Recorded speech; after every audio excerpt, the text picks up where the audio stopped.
right, so the last part of this section on word problems is talking about consecutive integers. Now, when you're dealing with consecutive integer problems, let's first of all just look at the number line and let's see what we're dealing with. So if I start here at 0, then I have 1.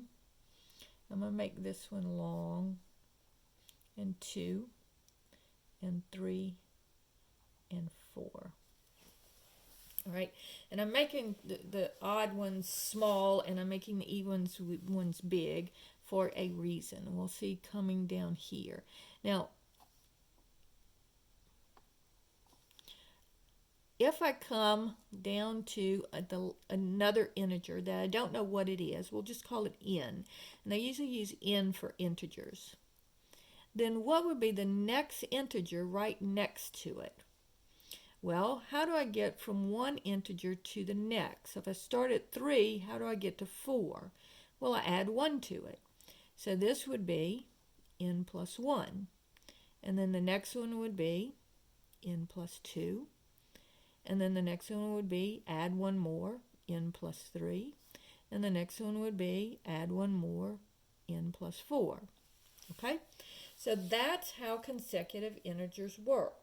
So when you're talking about regular old consecutive integers,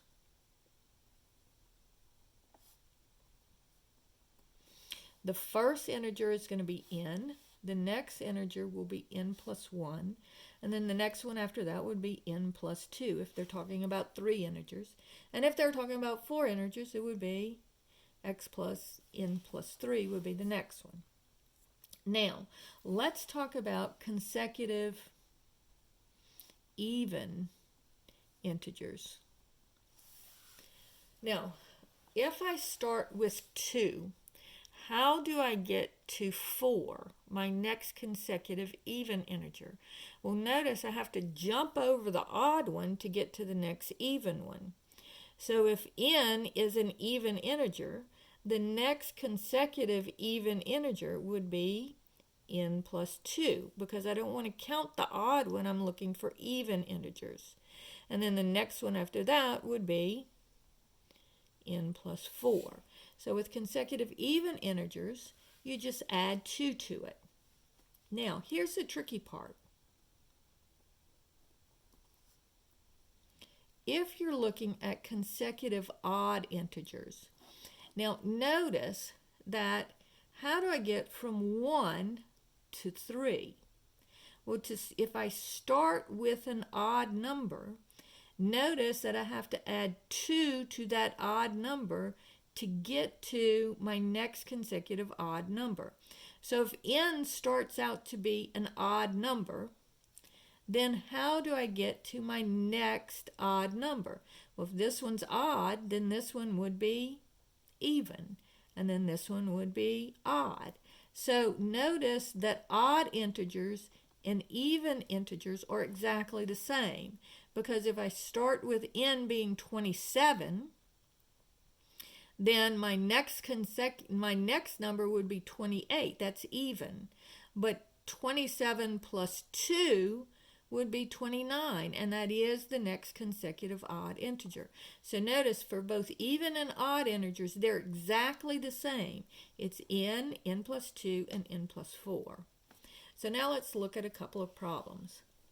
If I say the sum of 3 consecutive integers, we'll just do regular consecutive integers. The sum of 3 consecutive integers is 69. Find the integers. All right, so I know that my integers are going to be n plus 1, and n plus 2. Now, what does the sum of those numbers mean? Well, the word sum means add them all together.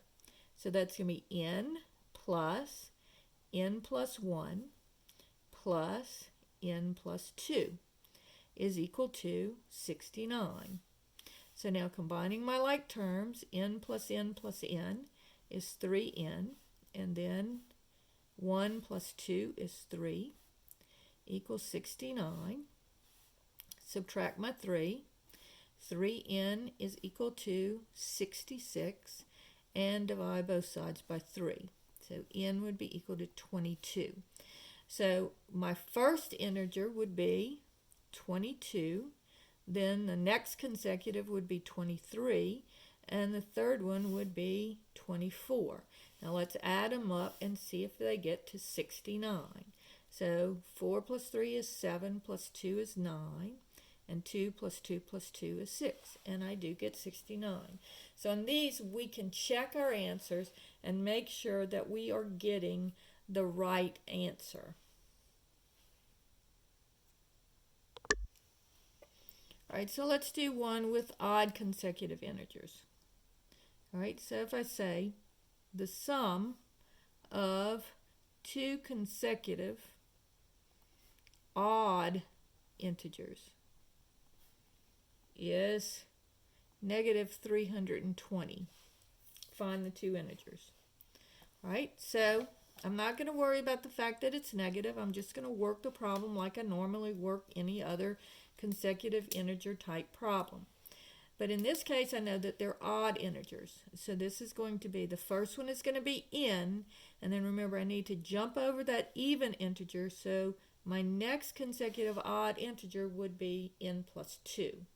So again, the word sum means to add them together.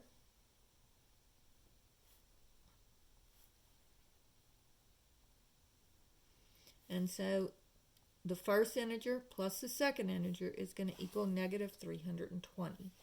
So this would give me 2n plus 2 is equal to negative 320. And then subtract the 2 from both sides. 2n is equal to negative 322. And then divide both sides by 2. So on my calculator, I'm going to go 322.